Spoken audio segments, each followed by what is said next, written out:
Hey everybody, welcome back to the channel. So I thought I'd do this review of the Anet E10 outside. It's a nice day, it's a little windy, but it's really nice out.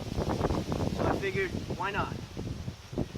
So I've had a little over a month now to play around with this printer. I've gotten over 100 hours worth of prints on the printer. They're all here before you. It's one half of an Egyptian chess set, scaled up 300%. The tallest piece is 275 millimeter. The smallest piece is 165. I've used a little over 1 1/4 rolls of filament to get this set, and I've only had one issue during the entire set of prints, and that was with the Queen here. You see, I printed a spare top piece for her, and that's my own fault because I was playing around removing support structures during the print, and I got a little too carried away and she came loose from the bed. But other than that, I've had no failed prints on the printer since resolving all my quality control issues. Every print has been successful. So let's go take a look at a couple of time lapses.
Welcome back.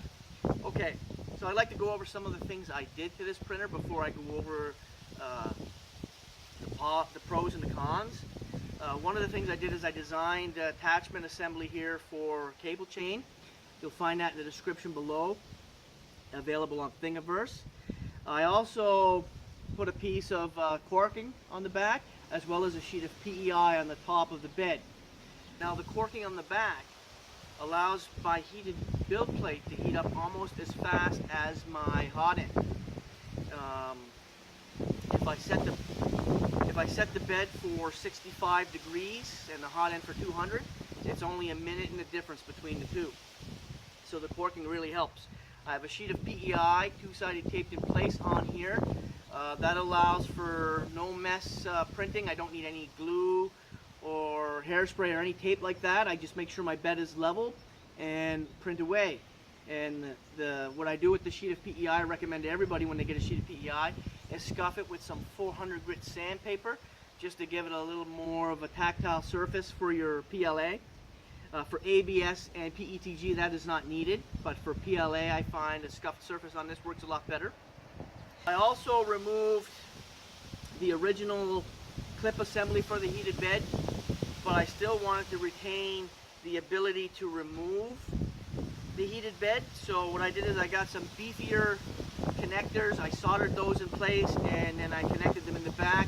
We'll take a close-up look at all of these things here in a minute after I go over the pros and cons of the printer.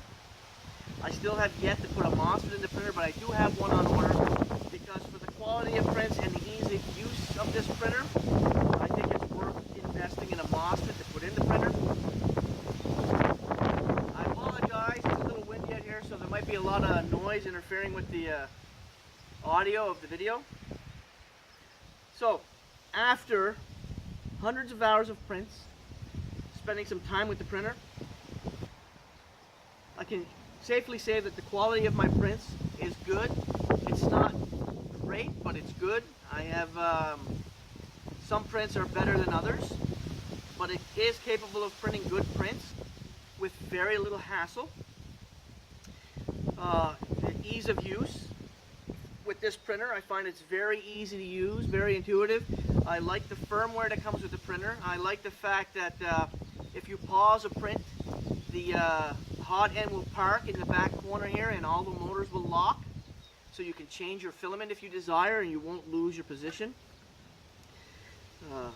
At a price point above $300, I would question whether or not I would buy this printer. But anything below $300 I think would be a deal on this printer, and anything below $280 would be an exceptional deal. Because you are getting a printer that is pretty much assembled out of the box, and it's going to save you 6 or 7 hours of your time, providing they can get their quality control issues under control. They need to make a few changes in their design, I believe. Like the 2 Z-stepper motors should be turned 90 degrees. And one big issue I have with this printer, and I will, when I get a chance, see if I can remedy it, is right down here, and we'll take a close-up of that. You have a little reset button, and it's right underneath your control knob. I mean, you don't even have a finger's worth of space between the two. So if you're, and it's very sensitive, and it's external. So if you're adjusting something in your print, whether it's the speed of your print or your flow rate, you could accidentally hit that, and I've done that a couple of times at the beginning of some prints and had to start over because it reset the printer. So that is very annoying. It's a huge engineering problem. Like this should have been recessed inside where you would have needed a pin to get at it, not external like this, and not so close to this button right here. So that is the biggest gripe I have with this printer right now. You can hear that is that reset button right there and where it's located. I like the fact that the SD card slot and the USB port are on the left side. Given that the box is meant to be on the left side, that means the printer's not in the way of you getting access to the micro SD card. I like the design, I like the look of the printer. I really do. It's compact for the print area. It is very compact. It takes up very little space.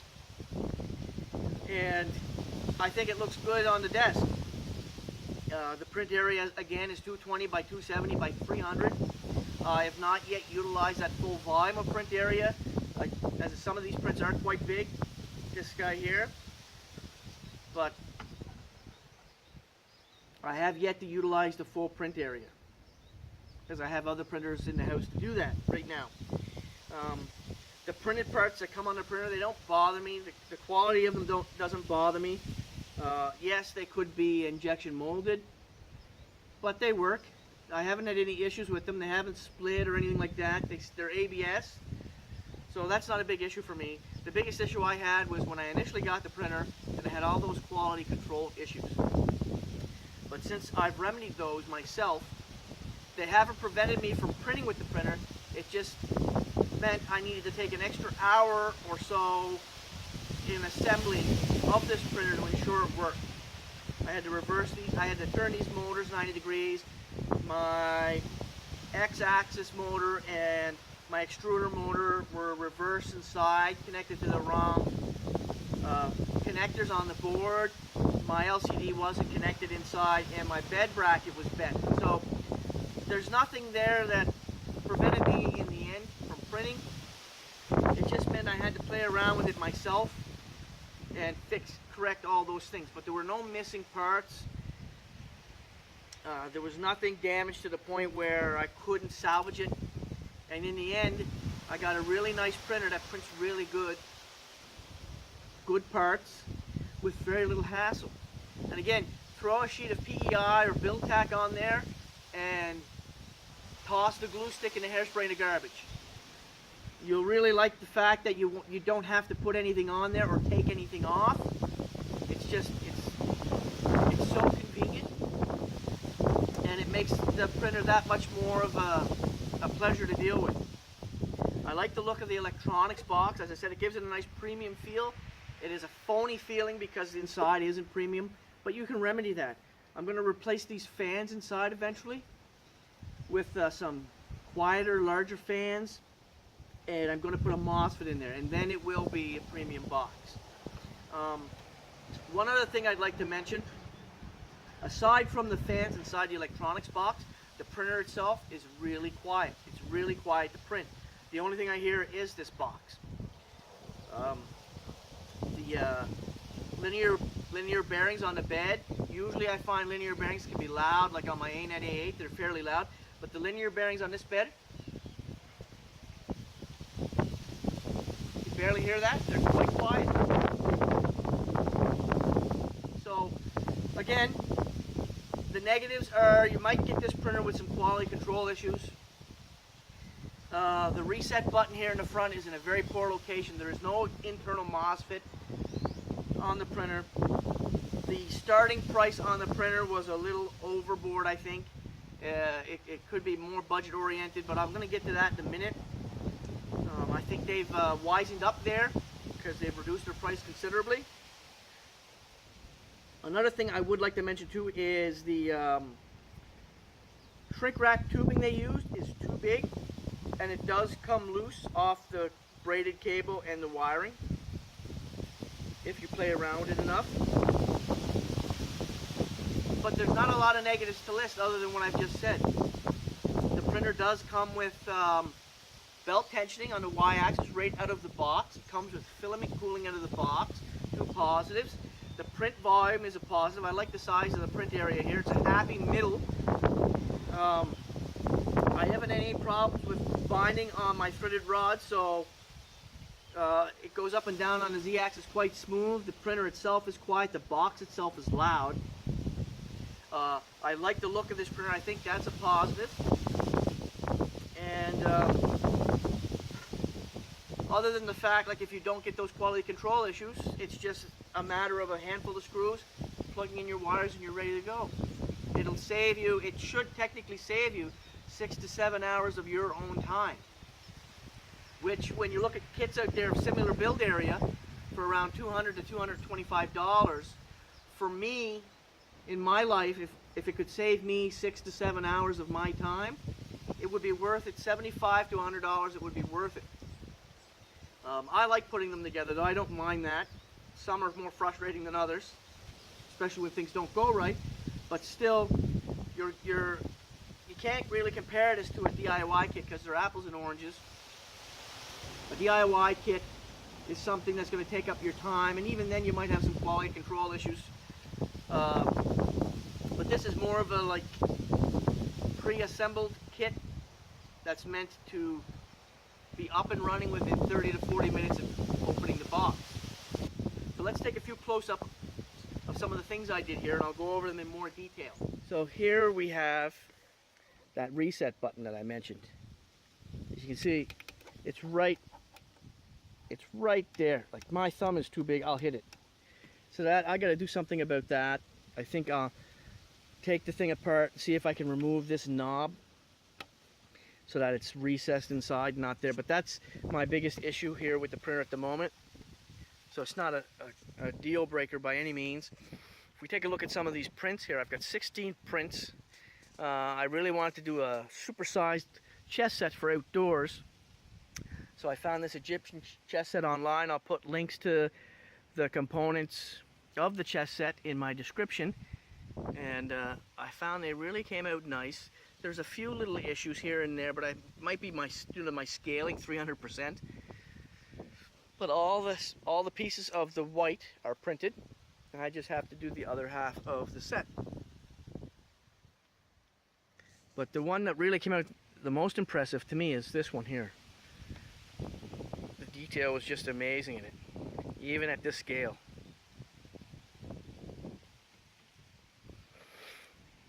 Okay, so we'll take a closer look here. I got a piece of corking on the back here. It's two-sided tape with 3M tape. It holds up really good, that 3M tape. It doesn't come off. I can put a link to where I got this 3M tape. I got it on AliExpress. It won't be an affiliate link or anything like that. I'll put a link to the 3M tape in my description. And the same with this sheet of PEI. That's held down with 3M tape as well. And I really love this stuff. It makes it so I have to do no maintenance on the bed whatsoever. I don't need any adhesives of any type. The printer does come with filament cooling. I found it adequate. I found there's no need to replace this. One issue I did find here is if we can get under here, you see that fan blows on that hot end assembly a bit. So what I did is I had some cotton insulator lying around 4 hot end heater blocks, and I wrapped a piece of cotton insulator around there, and I used some Captain tape on that, and that prevents my this cooling fan here from cooling that heater block and making it hard to get up to temperature. And you can see here, this is a pretty simple addition. You might need a couple of longer screws here, as it is about 1 or 2 millimeters thicker, and there's no, if you look at the top here, there's no unlike the links here, there's no top brace, so it's easy to unhook this from here and it's not stuck in there. You can just easily take that off. And then the same here, we have a custom design bracket that fits around our mount for our X-axis, and I did not need longer screws there. The original screws fit fine.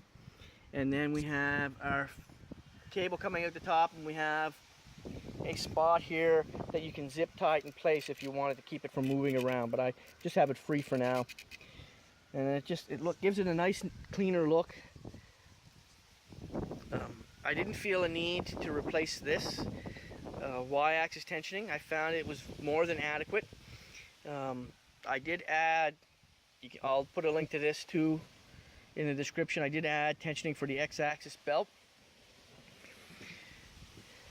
Now let's go around back here and I'll show you what I did for the heated bed. Okay, so I'll have some stills of this in the video also, but what I did is I took the original connector off, and I took a male and female version of these connectors here. I picked them up at my local automotive shop, and they're rated for a much higher amperage, plus they don't move. They're on there pretty solid.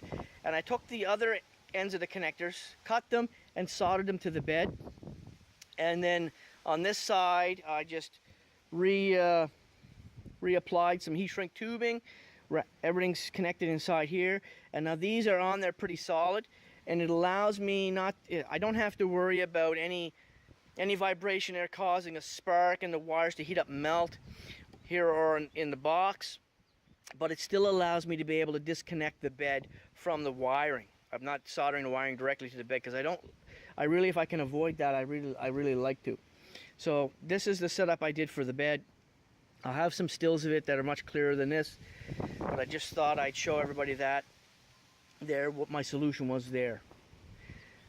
So again, I'm really happy with how the printer's printing, and I hope this review video has been insightful and informative for everyone. Now that we've looked at a few things I've done to the printer to give you guys out there an idea of something you can do, I'd like to go back to the price. Initially, this printer was supposed to be retail $379 US, I believe, but there's been a little bit of backlash over that, and the price has come down considerably. In fact, at the time of recording this video, I believe Gearbest was offering the printer for their European customers only right now, sorry everyone else, for $259.99. That's limited time and a limited supply. I believe there was only 60, so I don't know how long that would last. But check it out every now and then. The printer's always going on sale on their site, either through flash sale or coupon code. If there's a coupon code available, I'll put it in the description. Typically right now you can pick this printer up through Gearbest for either $279.99 or $289.99 US. And at that price, I think it is a good deal for a printer that's mostly assembled and has the build volume that this printer has. You're not getting a bunch of acrylic here. You're getting an all metal case and a printer that's mostly assembled. I know there was a handful of reviewers out there that criticized it because it looked like the CR10. So what? Who cares? Who cares about that? How many companies out there in the world mimic or copy other companies that are successful? You can look at the automotive industry, you can look at the computer industry, you can look at the cell phone industry. They all copy each other. So who cares? Who cares if it looks similar to the CR10? Who cares if they tried to ride on the coattails of the success of that printer? I don't care. All the power to them. It just means it brings another printer to the market that eventually, if they get their issues under control and they drop their price, can be another good deal for consumers. So again, who cares? So for the handful of reviewers that got all up in arms over that, give it a rest. Like, get over yourself. You sound like a fanboy. Everybody copies everybody else. But I digress. Under $300, I think it is a good value. Given the fact that I've had a little over a month to play around with it. It sits beside me at my desk. When a print is done, I pop it off, home it, set it up to print another one. I don't have to clean anything off the bed. I don't have to screw around with anything. I don't have to re-level anything. I still can't recommend yes or no to you buying this printer, to anybody out there who's new to 3D printing, to buy this printer just yet. I would have to see whether or not the quality control issues have been resolved. They're not going to prevent you from printing on the printer. The bed, I had to bend it back a little bit. Yes, these motors I had to turn 90 degrees. One of them had a strip screw in it. But it's nothing technical there. In the box, however, if your wiring is screwed up and you're new to 3D printing, that might stump you. You might not know what's going on there. You're going to have to do a little bit of research online, look at some of the videos, look at my earlier video. But if you do your research and you're prepared for what you're getting into, at the current price that this printer is being offered at, I think it's a good value. If I didn't have so many printers already and I was looking to buy one, and I couldn't afford a CR10, I'd probably go for this printer. I like the look of it. Again, I like the look of it. There's more pros than cons at this point. I'm kind of the reverse of when I did my initial unboxing. But at this point, after everything's been fixed up, I have more pros, more positive things to say about it than I do negative. And again, the negative things that I do have to say, I'll correct those eventually too. Thanks for watching the video, everyone. Stay tuned for further updates on this printer and other printers I have, as well as some epic prints. It is a nice day out here, so I think I'll call it an end to this video and go enjoy the rest of my afternoon. Maybe go for a bike ride and a motorcycle. Later.